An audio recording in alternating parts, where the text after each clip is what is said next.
नमस्कार महाराष्ट्र, तुमच्याकरिता एक अतिशय महत्त्वपूर्ण बातमी घेऊन आलेली आहे। देशात कर्मचाऱ्यांचा किमान वेतनाचा नियम बदलणार, लिव्हिंग वेज सिस्टीम लागू करण्यात येणार। जाणून घ्या काय आहे ही लिव्हिंग वेज सिस्टीम। त्याकरिता व्हिडिओ पूर्ण बघा। शंका असल्यास कमेंट्स करून लिहू शकता। चॅनलवर पहिल्यांदा हा चॅनलला प्लीज सबस्क्राईब करून बेल बटन दाबायला विसरू नका। तर चला व्हिडिओला सुरुवात करूया।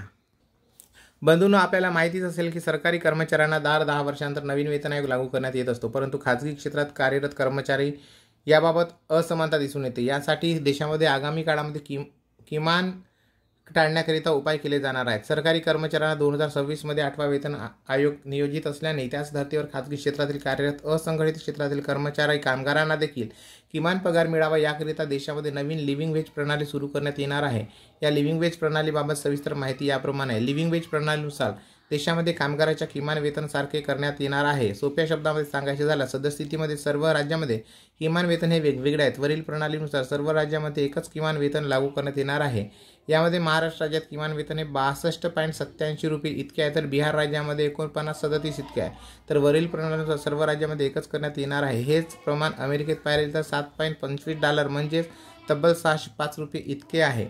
देशात असंघटित क्षेत्रामध्ये कर्मचाऱ्यांना किमान वेतनाचा लाभ मिळत नाही, शिवाय या क्षेत्रावर कार्यवाही देखील होत नाही। देशातील सरकारी कर्मचाऱ्यांना जसे 10 वर्षानंतर नवीन वेतन आयोगाची तरतूद करण्यात आलेली आहे, त्याप्रमाणे आता देशात लिव्हिंग वेज प्रणालीनुसार किमान वेतन नियम लागू करण्यात येणार आहे। कधी होणार हे नियम लागू? तर हे नियम या वर्षी लागू करण्यात येणार आहेत, परंतु मोदी सरकारचे शेवटचे काही दिवस शिल्लक असल्याने आगामी काळामध्ये सत्ता स्थापनेनंतर सदर नियम लागू करण्याचे मान्य करण्यात आलेले आहे। सदरची तरतूद भाजपच्या आगामी आश्वासन यादीमध्ये सदरचा किमान वेतनाचा तरतूद करण्यात आलेली आहे। परंतु मित्र हो, कुठलेही सरकार असू द्या, किमान वेजेस लागू करणारच आहे असं मला वाटते।